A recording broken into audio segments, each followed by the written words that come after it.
నెలసరి రాకపోతే ప్రెగ్నెన్సీ ఉన్నట్లేనా అని చాలామంది అడుగుతున్నారు. కోర్స్ ప్రెగ్నెన్సీ అంటే నెలసరి రాకపోతే ప్రెగ్నెన్సీ ఉండొచ్చు, ఉండకపోవచ్చు.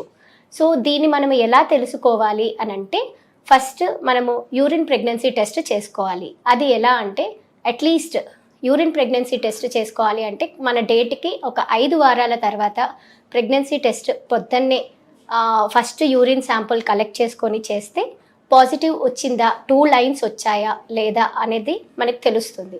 2 లైన్స్ ఉన్నాయి అంటే ప్రెగ్నెన్సీ కన్ఫర్మ్ అయినట్టు అర్థం. ఒకవేళ ప్రెగ్నెన్సీ కన్ఫర్మ్ కాలేదు అంటే 2 లైన్స్ రాలేదు ప్రెగ్నెన్సీ టెస్ట్లో అంటే కనుక మళ్ళీ కావాలంటే ఇంకొక 5 డేస్ మనము వెయిట్ చేసి రిపీట్ చేయొచ్చు.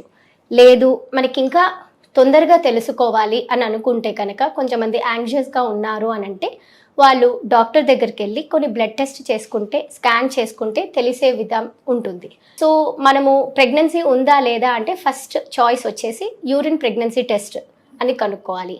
లేదు ఎలా తెలుస్తుంది అంటే ఇది మనం ఎవరికి చూడొచ్చు అంటే రెగ్యులర్గా పీరియడ్స్ బాగా కరెక్ట్గా వస్తున్న వాళ్ళకి. సో 4 వీక్స్ 5 వీక్స్ అయినా కానీ డేట్ రాలేదు అంటే కనుక యూరిన్ టెస్ట్ చేస్తే తెలుస్తుంది. లేదు కొంతమందికి ఇర్రెగ్యులర్ సైకిల్స్ ఉండొచ్చు. సో వాళ్ళు ఇంకొన్ని రోజులు వెయిట్ చేసి చెక్ చేసుకుంటే బాగుంటుంది.